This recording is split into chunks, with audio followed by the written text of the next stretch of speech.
Success has a funny way of rewriting history. People forget the struggles, the sleepless nights, the sacrifices. They see the end result and call it luck. I learned this lesson the hard way at our annual Taylor family reunion. My name is Marcus Taylor, and 15 years ago, I made a choice that would change everything. Back then, I was just the quiet middle child, the one nobody expected much from. My older brother, David, was the business genius, and my younger sister, Kate, was the gifted one. Me? I was just Marcus, the reliable one who helped out at our parents' struggling electronics store. That store, Taylor Electronics, was my father's pride and joy. He'd opened it 30 years ago with nothing but a small loan and big dreams. By the time I started working there at 18, it was barely staying afloat. The rise of big box retailers and online shopping had hit us hard, but Dad refused to change, clinging to his old ways of doing business. I still remember that Sunday morning in 2009 when everything changed. The store was empty, as usual. Dad sat at his desk, surrounded by past due notices and unpaid bills. David, fresh from his MBA program, was lecturing him about business fundamentals and market dynamics. "You need to liquidate," David declared, waving his hands dramatically. "Cut your losses before it's too late. I can help you negotiate a decent sale price for the inventory." Mom nodded along, always impressed by David's business jargon. Kate was too busy texting to pay attention. And me? I was in the back room, working on something that would either save or destroy our family legacy. For months, I'd been developing a new inventory management system. Not just any system, one that could predict trends, optimize pricing, and integrate seamlessly with online marketplaces. I taught myself programming during night classes at the community college, spending every free moment coding and testing. Actually, I spoke up, my voice steadier than I felt. "I have another idea." David's laugh cut through the air like a knife. "Oh, this should be good. What's your brilliant plan, little brother?" "More clearance sales." I connected my laptop to the store's ancient TV, pulling up my presentation.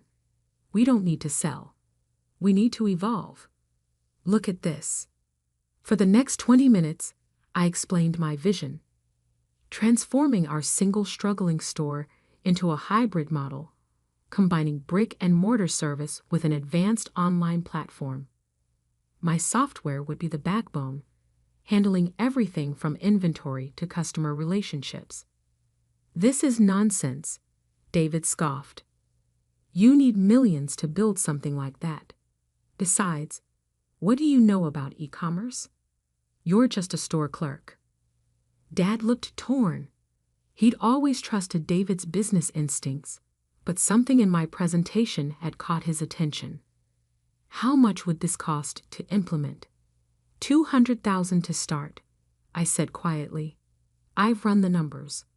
With our current assets and a small business loan." "Absolutely not." David slammed his hand on the desk. "Dad, this is crazy. You'll lose everything. Let me handle this. I know people who might be interested in buying the property."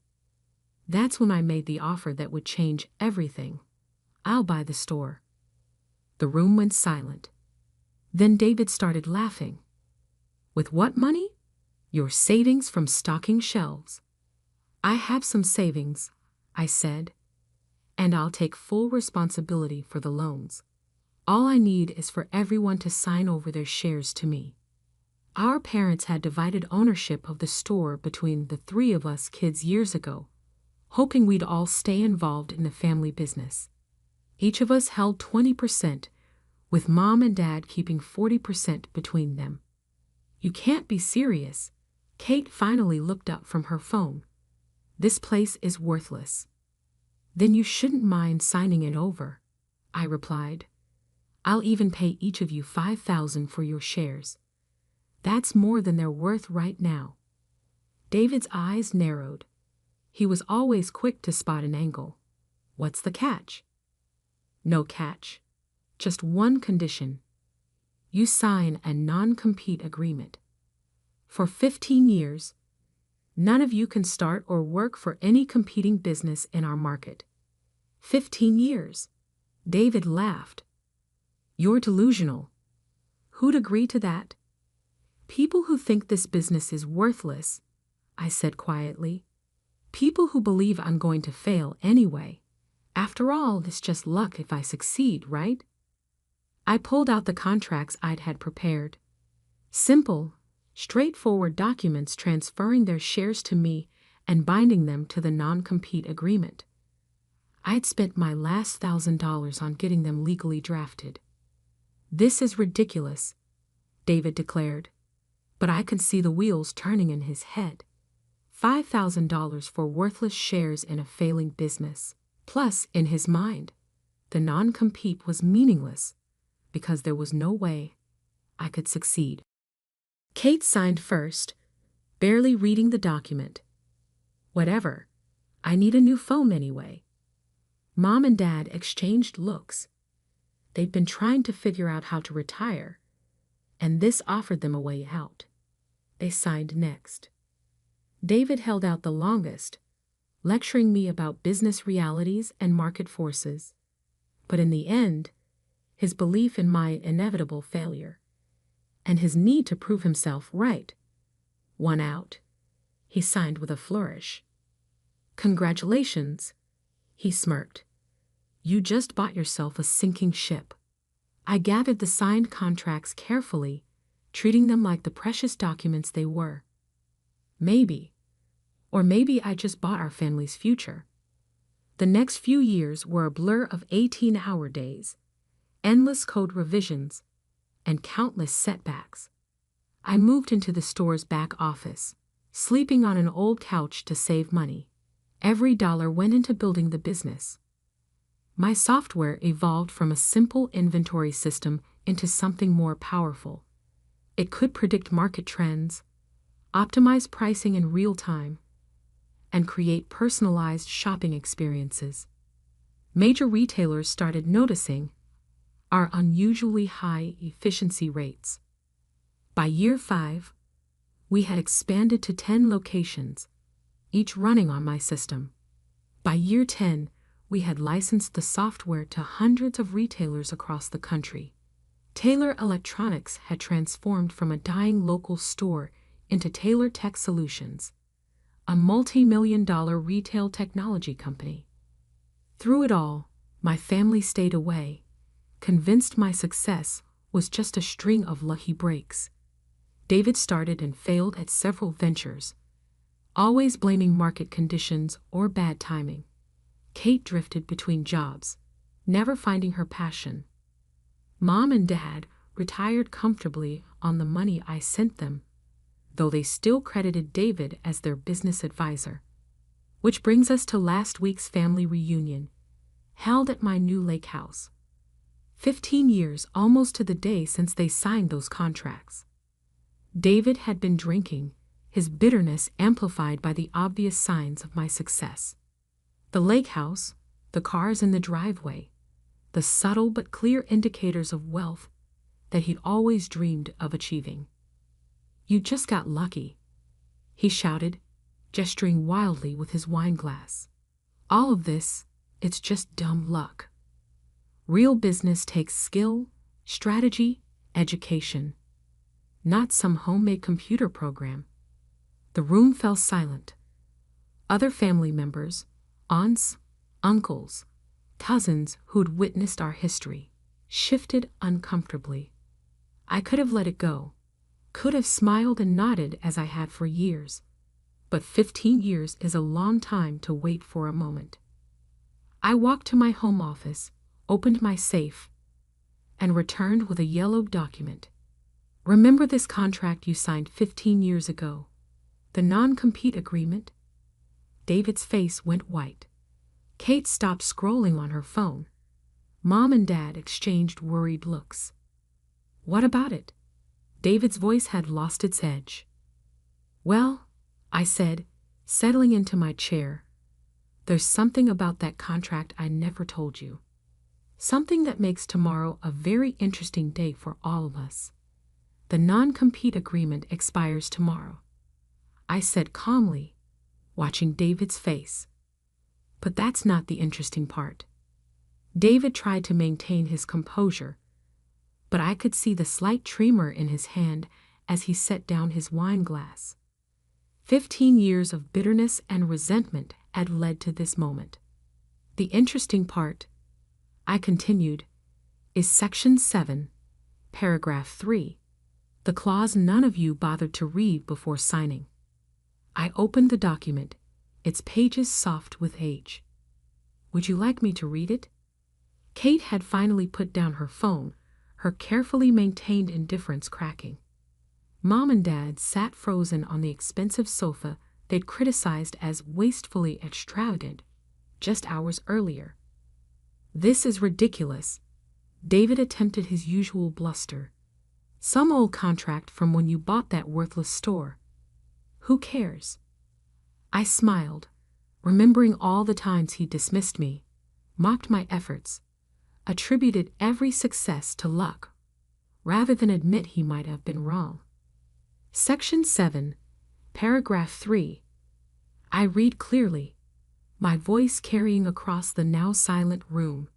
In exchange for the transfer of shares and acceptance of the non-compete agreement, all signatories agree to forfeit any claim to intellectual property, patents, or technological innovations developed by Marcus Taylor during the period of this agreement.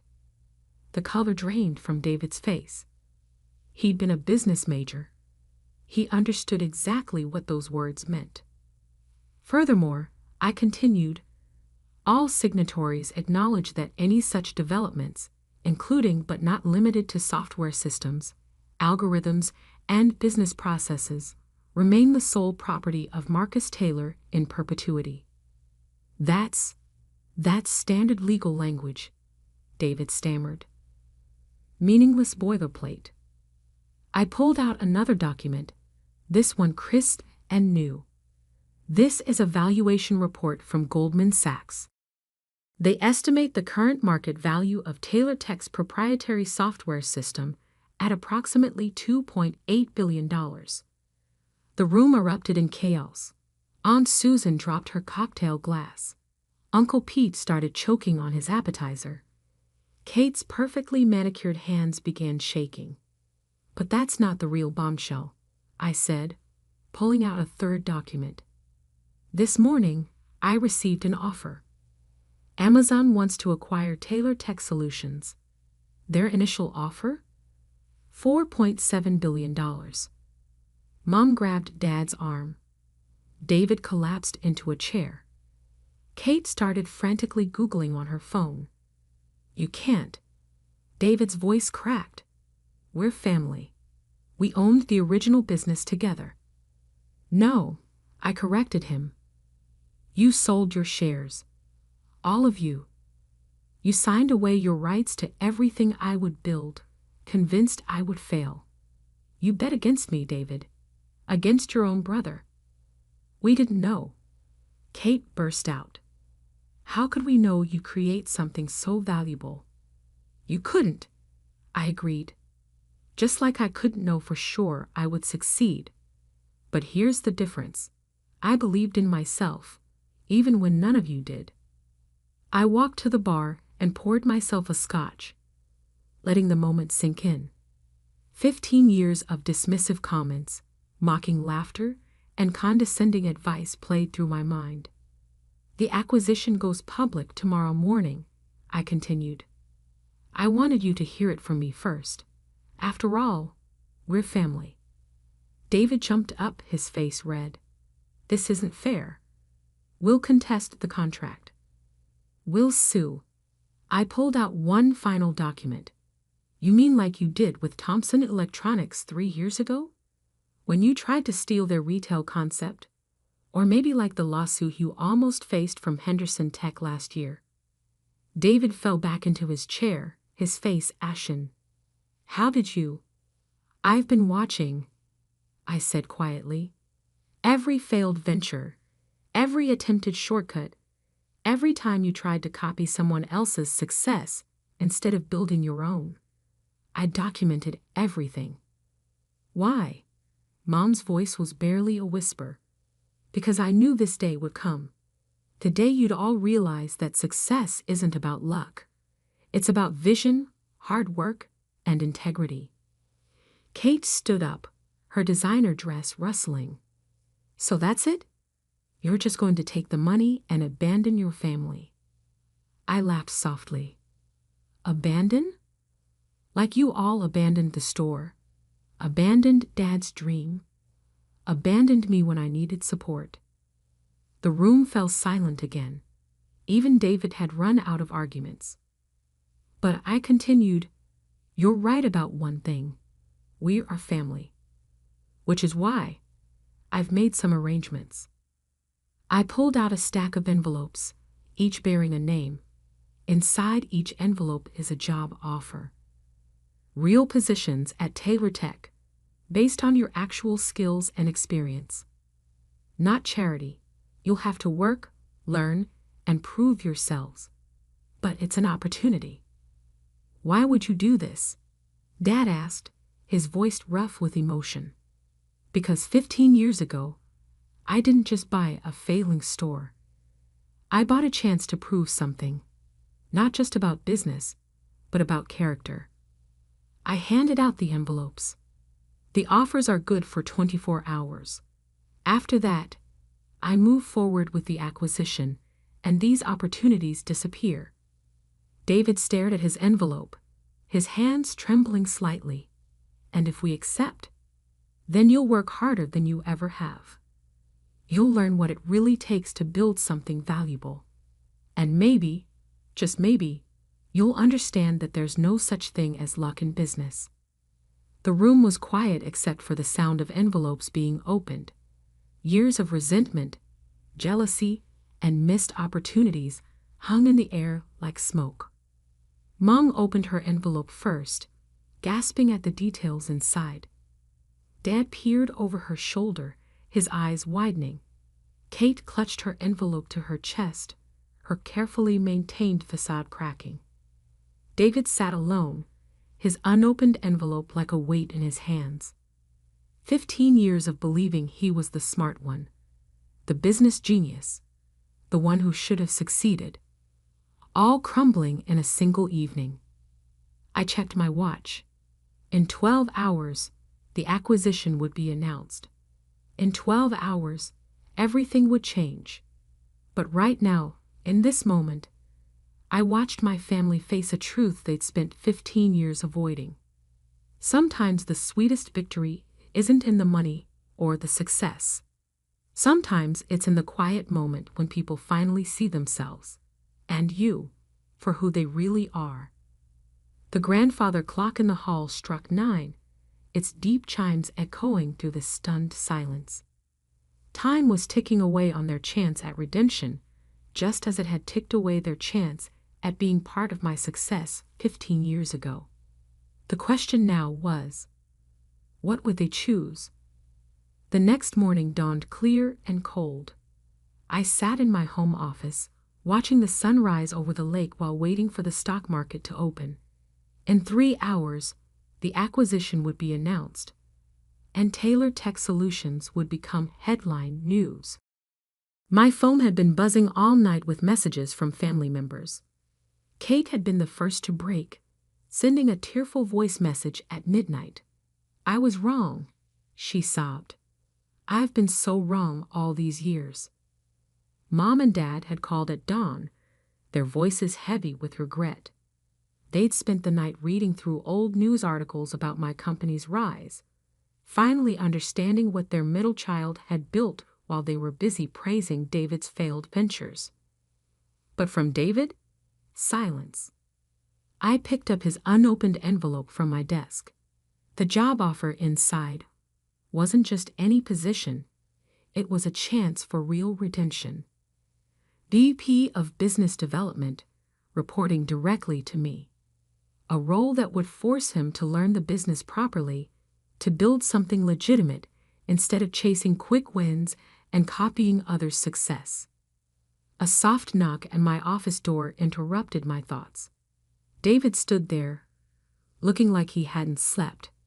His usual polished appearance was gone, replaced by something I hadn't seen in 15 years. Humility. "Can we talk?" he asked quietly. I gestured to the chair across from my desk. He sat down heavily, placing his unopened envelope between us. I spent all night thinking. He began, his voice rough, about everything, about why I failed while you succeeded, about why I was so sure you just got lucky. I stayed silent, letting him continue. You know what I realized? Every time I failed, I blamed something else. The market, the timing, the competition. But you never blamed anyone. You just kept building. He picked up the envelope, turning it over in his hands. I didn't open this because I was afraid, not of what was inside, but of what it meant. Accepting this means accepting that I was wrong about everything. Being wrong isn't the worst thing, David, I said quietly. Refusing to learn from it is. He nodded slowly. The non-compete expires today. I could try to compete with you, try to prove I could do it better. That's what the old David would do. And the new David? He opened the envelope carefully, reading the job offer inside. His hands trembled slightly as he reached the details, the responsibilities, the expectations, the clear path of accountability. The new David wants to learn, he said finally. Really learn, not just pretend to know everything. I checked my watch. The market's open in an hour. Once the acquisition is announced, everything changes. If you want that position, you need to decide now. David pulled out a pen, his hand hovering over the signature line. Why did you do this? Why offer us jobs when you could just take your billions and leave us behind? I thought about that night 15 years ago, when they'd all signed away their rights to my future success. Because money isn't the only way to prove someone wrong. Sometimes the best revenge is giving people a chance to see exactly what they missed out on. He signed the contract, the scratch of his pen loud in the quiet office. I won't let you down this time, Marcus. No, I agreed, you won't. Because this time, you're not working for family obligation or ego. You're working to prove something to yourself. My phone buzzed. Kate and our parents had arrived. I'd asked them to come early, to be here when the announcement went live. They entered the office quietly, so different from their usual boisterous entrances. Kate's designer clothes were replaced by a simple business suit. Mom and Dad held their signed acceptance letters like peace offerings. We have about 40 minutes until the market's open, I said, standing. Let's talk about your new roles. For the next half hour, I outlined their positions. Mom would head our charitable foundation, directing millions toward education and small business development. Dad would mentor young entrepreneurs in our incubator program, sharing the practical wisdom he'd gained from both success and failure. Kate, with her social media expertise, would lead our digital marketing division. As I spoke, I could see the change in their faces, the realization that these weren't token jobs or charity positions. These were real opportunities to be part of something significant. At 9:25, my phone rang. It was time. I put the call on speaker. Good morning, everyone. We're ready to proceed with the announcement. The family gathered around my desk as I connected to the video call. The Amazon executives appeared on screen, along with our lawyers and board members. The papers are signed, my lawyer confirmed. Ready when you are, Marcus. I looked at my family. Really looked at them. David, humbled but determined. Kate, finally focused on something beyond herself. Mom and Dad, proud not just of the money, but of what their son had built. "Send it," I said. Within seconds, the news hit the wires. Amazon acquires Taylor Tech Solutions for $4.7 billion. My phone exploded with notifications. The office phones began ringing. Email alerts chimed continuously. But in that moment, something more important was happening in my office. My family was witnessing not just the culmination of my success, but the beginning of their own second chances. "Congratulations, little brother," David said softly. "You did it. Not luck, not chance. You." Kate wiped tears from her eyes. "We should have believed in you."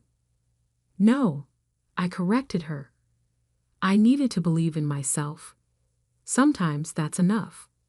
Mom stepped forward, holding up her acceptance letter. "We won't waste this opportunity, Marcus. We'll make you proud."